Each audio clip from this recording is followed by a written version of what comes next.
하나님 감사합니다. 우리를 자녀 삼아 주시고 목요일 새벽에 주 앞에 나와 말씀과 기도로 하루를 시작하게 하신 하나님 감사합니다.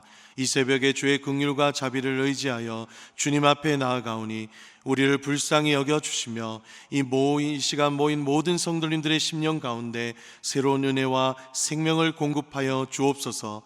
세상의 유혹과 공격들로부터 성도님들과 교회를 지켜보아여 주시고 날마다 살아계신 주님의 크신 은혜와 사랑을 의지하여 세상 가운데 승리하는 삶을 살게 하옵소서.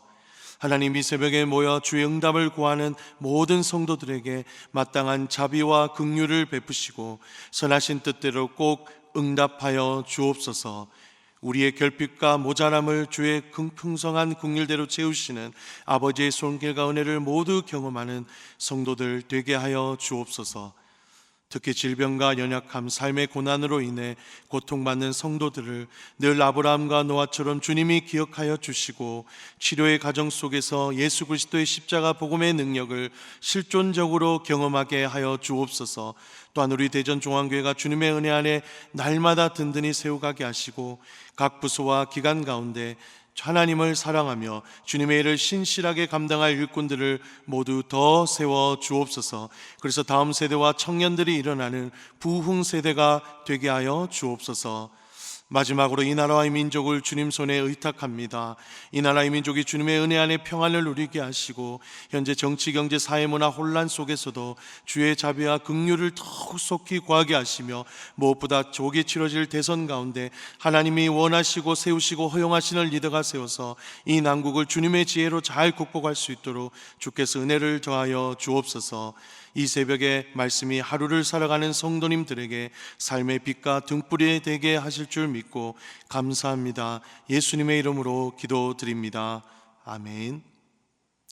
네, 오늘 함께 나눌 말씀은 창세기 3장 14절에서 24절 말씀입니다. 창세기 3장 14절에서 24절 말씀입니다. 저와 성도님들 한 절씩 교독하시고 마지막은 다 함께 합독하겠습니다. 여호와 하나님이 뱀에게 이르시되 내가 이렇게 하였으니 내가 모든 가축과 들의 모든 짐승보다 더욱 저주를 받아 배로 다니고 살아있는 동안 흙을 먹을지니라. 내가 너로 여자와 원수가 되게 하고 내 후손도 여자의 후손과 원수가 되게 하리니 여자의 후손은 내 머리를 상하게 할 것이요 너는 그의 발꿈치를 상하게 할 것이니라 하시고 또 여자에게 이르시되 내가 내게 임신하는 고통을 크게 더하리니 내가 수고하고 자식을 낳을 것이며 너는 남편을 원하고 남편은 너를 다스릴 것이니라 하시고 아담에게 이르시되 내가 내 아내의 말을 듣고 내가 내게 먹지 말란 나무의 열매를 먹었은즉 땅은 너로 말미암아 저주를 받고 너는 내 평생에 수고하여야 그 소산을 먹으리라. 땅이 내게 가시덤불과 엉겅퀴를 낼 것이라.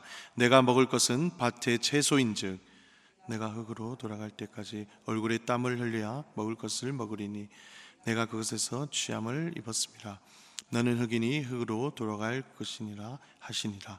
아담이 그의 아내의 이름을 하와라 불렀으니 그는 모든 산자의 어머니가 됨이더라. 여호와 하나님이 아담과 그의 아내를 위하여 가죽옷을 지어 입히시니라. 여호와 하나님이 이르시되 보라 사람이 선악을 아는 일에 우리 중 하나같이 되었으니 그가 그의 손을 들어 생명나무 열매도 따먹고 영생할까 하노라 하시고 여호와 하나님이 에덴 동산에서 그를 내보내어 그의 근원이 된 땅을 갈게 하시니라. 다 함께 읽겠습니다. 이같이 하나님이 그 사람을 쫓아내시고 에덴 동산 동쪽에 그룹들과 두루 도는 불칼을 두어 생명나무의 길을 지키게 하시니라. 아멘. 그러나 긍휼이 풍성하신 하나님이란 제목으로 말씀을 나누겠습니다.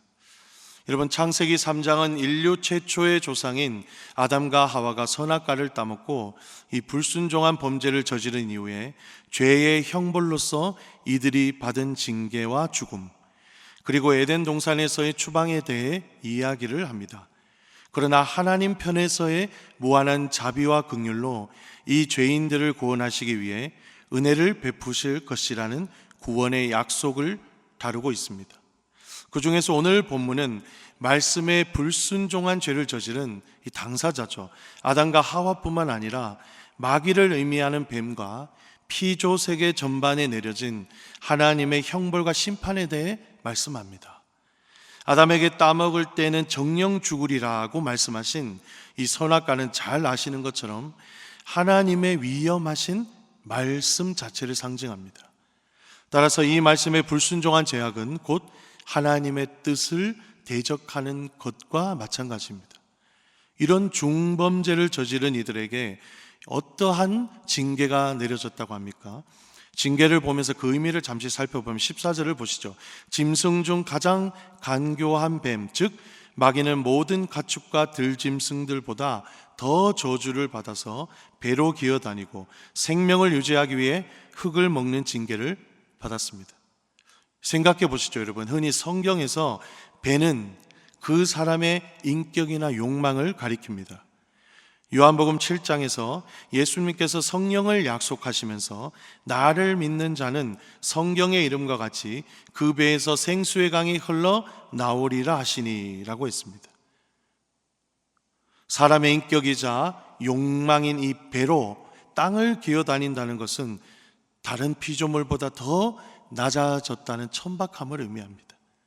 또한 평생 비정상적인 흙으로 식생활을 유지한다는 것은 얼마나 고통스럽고 참혹한 저주입니까? 이어 범죄의 당사자인 아담과 하와는 어떤 징계를 받았는지 살펴보겠습니다. 16절을 보시면 하와는 자식을 출산하는 기쁨 속에서도 고통을 느껴야만 하는 처지가 되었고 아담이 남편을 원하지만 남편은 너를 다스릴 것이니라고 말씀합니다. 죄로 인해 저주 가운데 놓이게 되자 하나님의 자녀를 출산하는 이 생명의 잉태 속에서도 이들이 여전히 죄인이기 때문에 하나님께 받은 그 징계를 기억하도록 고통과 수고를 주신 것입니다. 특히 남편을 원하고 남편은 너를 다스릴 것이지만 이 부분을 한글 세번역으로 보시면 내가 남편을 지배하려고 해도 남편이 너를 다스릴 것이다 라고 번역했습니다. 인류 최초의 첫 가정 안에서 구성원들이 서로 연약한 죄인이기 때문에 서로 간의 경계를 나누기 시작하고 권력의 구조와 구도가 생겨나 이것이 너희를 고통스럽게 할 것이라는 것을 알려주고 있는 것이죠. 또한 17절, 18절을 보시죠. 아담에게 내려진 불순종의 형벌과 죄에 대해서도 이야기합니다. 아담은 먹지 말라고 한 나무의 열매의 선악과를 먹었기 때문에 열매 하나를 인간이 취한 죄악으로 말미암아 열매 하나로 인해서 땅도 저주를 받게 되는 것입니다. 그래서 땅도 인간에게 가시덤불과 엉겅퀴를 계속 생산해 낼 것이고 이들이 생계와 생명을 유지하기 위해서는 저주받은 땅을 경작하는 땀과 노동을 더해야 된다는 것을 말씀합니다. 이 저주받은 땅이 계속해서 엉겅퀴와 가시덤불을 내주고 있기 때문에 원하는 채소와 생산물을 얻기 위해서는 노동을 하지 않고서는 이제 불가능해졌다는 것을 의미합니다. 원래 아담과 하와는 창세기 1장 26절에서 28절을 보시면 하나님의 형상대로 지으심을 받고 말할 수 없는 사랑과 축복을 주셔서 피조 세계 전체를 생육하고 번성하여 땅에 충만하고 모든 생물을 다스리는 존재로 부르심을 받았습니다. 그런데 말씀에 불순종한 죄로 인해 통치자의 위치에서 자신들이 다스려야 하는 땅과 같은 대상을 향해 더욱 노력하고 수고와 고통을 쏟아부어야 하루를 살아갈 수 있는 비정상적인 종의 처지로 전락하게 된 것입니다. 성도 여러분, 아담의 불순종으로 인한 하나님의 징계가 말씀해 주시는 이 내용을 통해서 우리는 단순히 형벌로 인한 저주와 두려움을 깨닫는 것이 아닙니다. 아버지의 말씀을 떠난 아담과 하와로 대변되는 이 죄인인 인간들, 이들을 유혹한 마귀뿐만 아니라 모든 피조 세계가 말씀 하나에 불순종했을 때 그들을 창조하신 하나님의 본 취지와 다르게 왜곡되어 왜곡된 삶을 살아가는 비정상적인 존재로 오염됐다는 것을 성경이 말해주고 있는 것입니다. 그 결과가 얼마나 참혹합니까? 하나님의 아들로 부르심을 받은 아담과 하와가 땀을 흘리는 수고하는 종의 신분으로 전락하고, 뱀이 저주를 받아서 다리도 없이 배를 깔고 하찮은 존재로 살아가게 된 것입니다. 그뿐만 아니라 인간이 다스려야 할 자연과 만물도 세상을 다스리시는 창조주의 목적대로 지으심을 받았지만 그 기능을 못하게 된 것이죠. 가시덤불과 엉겅퀴를 내는 오염된 존재가 되어버렸습니다. 말씀에 불순종한 인간의 죄는 모든 피조세계를 하나님의 뜻과 정반대되는 왜곡된 질서를 가져왔고, 그것으로 인해 저주의 상태에 놓이는 죄인으로서의 삶을 살아가게 되었습니다. 바로 우리는 하나님의 말씀과 예수 그리스도의 구원의 은혜가 없이는 하루도 하나님이 지으신 창조의 목적대로 살아갈 수 있는 힘을 잃은 무능력한 존재들이 된 것입니다. 그래서 로마서 8장 19절에서 20절에서는 여러분 이렇게 말씀합니다. 피조물이 고대하는 바는 하나님의 아들들이 나타나는 것이니 피조물이 허무한 데 굴복하는 것은 자기의 뜻이 아니요 오직 굴복하게 하시는 이로 말미암음이라. 그 바라는 것은 피조물이 썩어짐의 종노릇한 데서 해방되어 하나님의 자녀들의 영광의 자유에 이르는 것이니라. 피조물이 다 이제까지 함께 탄식하며 함께 고통을 겪고 있는 것을 우리가 아느니라. 아멘. 말씀에 불순종한 우리 인간들 뿐만 아니라 모든 피조물이 지금도 고대하는 것은 죄의 종로로 타는 허무한 삶에서 진정으로 하나님의 아들들이 나타나 해방되는 그날, 바로 예수 그리스도께서 다시 오실 날만 기다리고 있다는 것입니다. 여러분, 그래서 누가복음 15장의 탕자와 맏아들의 비유에서 말하는 것도 마찬가지죠. 아버지의 말씀과 사랑을 떠난 두 아들들은 결국 자신의 정체성을 깨닫게 됩니다. 아버지를 떠난 우리의 존재는 사실 고통에 신음하는 죄인에 불과하다는 것을 알게 되지 않습니까? 결국 하나님의 자녀는 말씀 안에서 순종할 때 생명과 기쁨과 원래 창조하신 그 영광스럽게 살아가는 거룩한 삶을 살 수 있습니다. 우리는 허무한 데 굴복하는 종이 아니라 하나님의 말씀대로 그 자리에 있을 때 하나님의 자녀로서 진정으로 존귀한 삶을 살게 되는 것입니다. 19절을 보시죠. 그러나 여러분, 불순종에 대한 징계 중 가장 큰 심판이라고 할 수 있는 것은 다름 아닌 죽음이죠. 죽음이 들어온 것입니다. 내가 흙으로 돌아갈 때까지 얼굴에 땀을 흘려야 먹을 것을 먹으리니 너는 흙이니 흙으로 돌아갈 것이라. 그래서 히브리서 기자는 히브리서 9장 27절에서 한 번 죽는 것은 사람에게 정하신 것이요 그 후에는 심판이 있으리니라고 말씀했습니다. 앞쪽에서 한 번 죽는 것은 정하신 것이요라는 말씀의 뜻은 여러분, 죽음이 결코 자연스러운 자연현상이 아니라는 것이죠.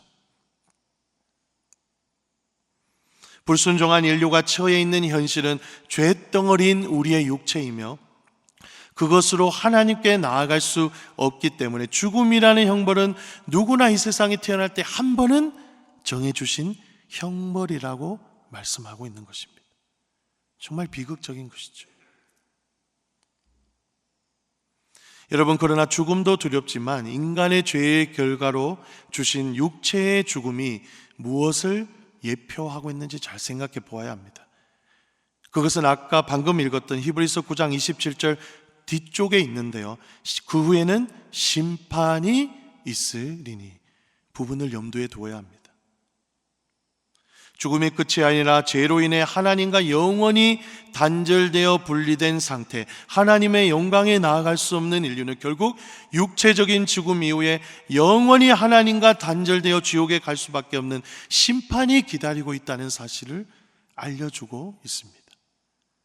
육체적인 죽음은 곧 하나님과 영원한 영적인 분리로 인한 최후 심판이 있음을 저와 여러분에게 암시하는 것입니다.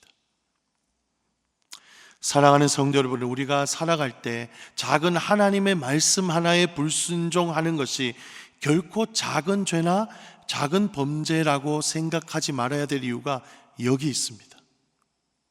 우리의 이 작은 불순종 하나로 인류가 처한 진짜 위기는 하나님의 영광에서 벗어나게 되었다는 것을 말씀합니다. 분리되어 버렸다는 것입니다. 그래서 본문 24절에 보시면 하나님이 에덴 동산에서 아담과 하와를 추방시키시면서 다시 하나님께 죄인된 모습으로 돌아와 생명나무를 먹고 영생을 누리지 못하도록 그룹 천사들을 통해서 에덴 동산을 막았다고 하셨습니다.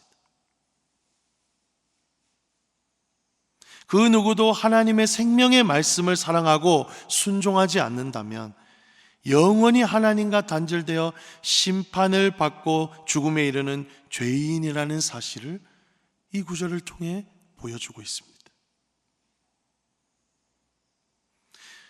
그러나 우리 하나님은 이런 두 명을 추방하실 때, 죄인 두 명을 추방하실 때도 또한 하나님 편에서의 구원의 계획이자 자비를 우리같이 연약한 인생에게 예비하셨습니다. 21절에 죄로 인한 수치와 형벌, 죽음을 짊어진 채 수고하는 인생들을 위해서 더 이상 이제 너희의 수치를 직접 담당하지 않고 그것을 대신에 가리워 주실 짐승옷을 짜서 입혀서 보내십니다. 에덴에서 죄와 수치를 가리지 못해 인생의 짐을 짊어지고 살아야 할 것을 마음 아파하시며 이 가죽옷으로 그들의 연약함을 상징적으로 가려워 주신 것입니다. 그래서 에베소서 2장에서도 허물과 죄로 죽었던 너희를 살리셨도다. 허물과 죄로 인한 너희를 살리셨도다. 죽었다. 어떻게 해요? 그 뒤에 4절을 보시면 원어에는 생략되어 있습니다만 그러나 허물과 죄로 인해서 이미 죽었던 우리를 그러나 긍휼이 풍성하신 하나님이 우리를 사랑하심으로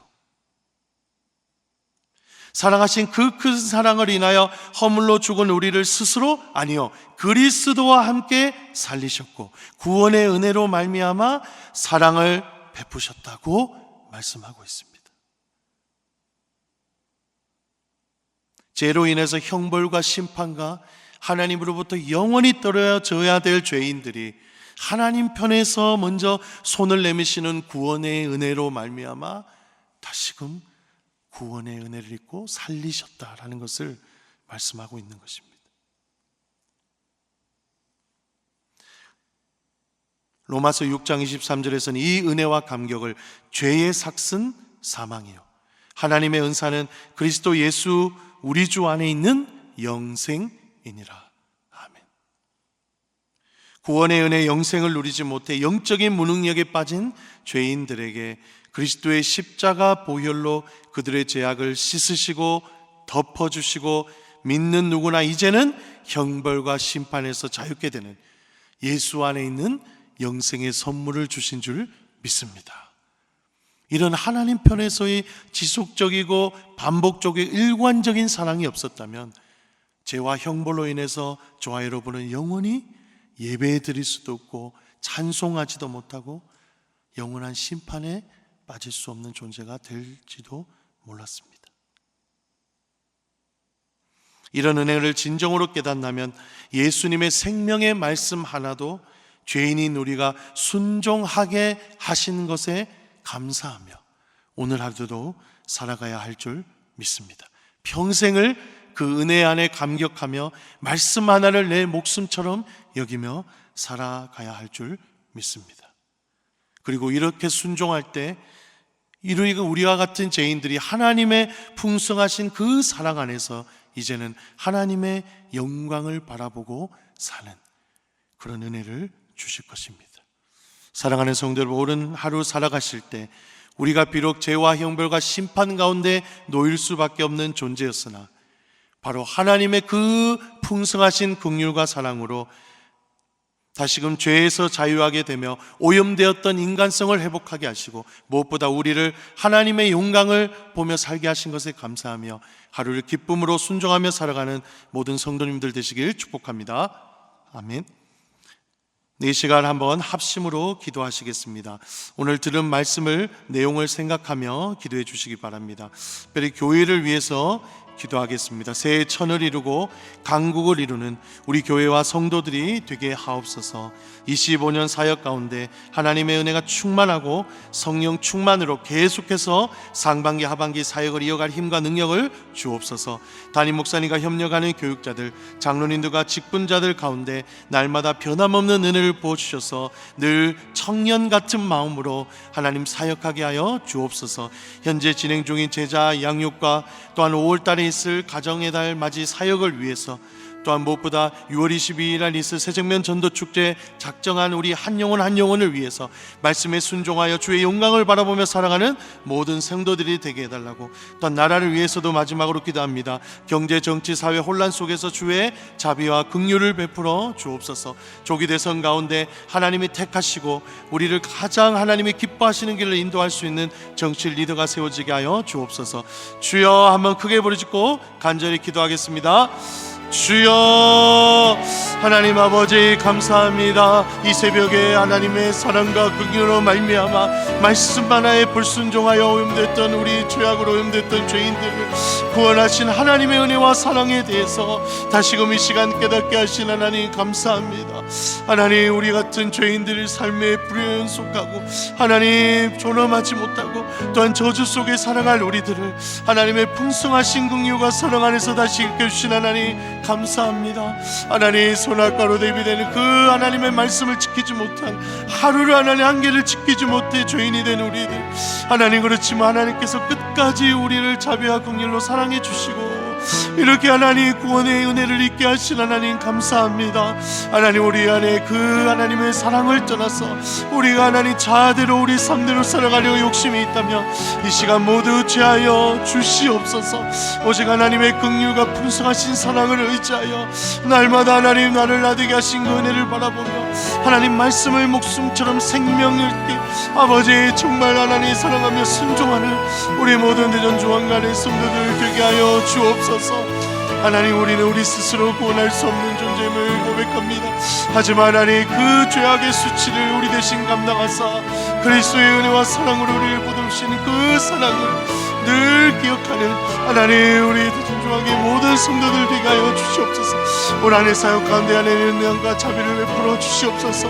하나님, 특별히 제자 양육을 통하여서 신실한 주님의 제자 양육을 선자하게 하시고 하나님 올 가정의 날 사역 가운데 하나님 은혜를 베풀어 주시옵소서. 가정이 하나님 부모의 신앙을 잘 물려받고 하나님의 사랑과 말씀 안에 든든히 세워지는 믿음의 반석 위에 세워지는 우리 가정이 모두 되게 하여 주옵소서. 하나님, 특별히 부정의 은혜를 붙들어 주시고 아버지 올 11일 가정 세미나, 올 18일 성령 퀴즈대 아버지 모든 속 가운데 하나님의 은혜와 능력이 하나님만의 은혜를 가하여 주시옵소서.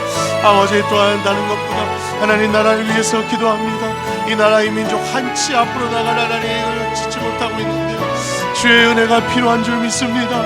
아버지, 새롭게 세워질 정치적 리더에게 하나님을 경외하고 국민들을 진심으로 받들 수 있는 자기의 영달과 이익을 위해서 하나님 높은 자리에 올라가는 것이 아니라 섬기는 자리에 하나님 기뻐하는 하나님의 세우신 하나님 리더가 쓸 수 있도록 도와주시고 사회, 정치, 경제, 문화 어려운 상황 속에서도 주의 교회와 성도들이 더욱 말씀의 기치를 붙들고 끝까지 주님의 자비와 긍휼을 베풀며 살아가게 되는 우리 하나님의 한국교회와 한국교회 될 수 있도록 주님 붙들어 주시옵소서. 아버지, 매주 목요일은 특별히 전도 및 선교 사명을 위해서 기도하는 날입니다. 이 시간 기도하실 때 주여 우리 위에 아버지의 마음을 부어주시사 많은 영혼을 구원하게 하옵소서. 우리 교회가 돕고 있는 파송 및 후원 선교사님들과 가정과 사역을 위해 은혜를 내려 주옵소서. 전도와 선교의 사명을 감당할 수 있도록 성령으로 기름 부어 주옵소서. 그리고 계속해서 담임 목사님을 위해 기도해 주시고 함께 동역하시는 장로님들과 교육자들이 사랑으로 하나 되어 온 교회가 성령으로 충만한 가운데 부흥의 역사를 이루게 하옵소서. 전도와 선교의 사명을 위해 합심으로 기도하신 후에 자유롭게 기도하시고 안전히 귀가하시기 바랍니다. 이 시간 기도하실 때 먼저 저를 따라해 주시기 바랍니다. 주여 아버지의 마음을 주옵소서. 주여 아버지의 마음을 주옵소서. 주여 아버지의 마음을 주옵소서. 주여 아버지의 마음을 주옵소서. 이 시간 주여 한번 크게 부르짖고 합심으로 기도하겠습니다. 주여 아버지 하나님 감사합니다. 우리 교회를 하나님 전도 및 선교 사명을 위해 하나님 세워주시고 또한 헌신하는 교회로 하나님 인도하신 하나님 감사합니다. 하나님 특별히 우리 대전중앙교회